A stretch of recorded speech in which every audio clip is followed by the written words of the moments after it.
ओ सासूबाई, ओ सासूबाई, संध्याकाळ झाली, जरा चहा ठेवा. ठेवते, ठेव. आणि ओ, आलं टाकायला विसरू नका. माहिती आहे ना मला कडक चहा लागतो.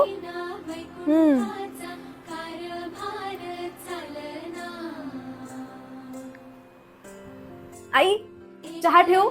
मस्त कडक आल्याचा चहा ठेवते. आणि हो, सोबतच पिऊयात आपण मस्त गप्पा मारत मारत. हो हो हो, ठेव. हा, ठेव ठेव.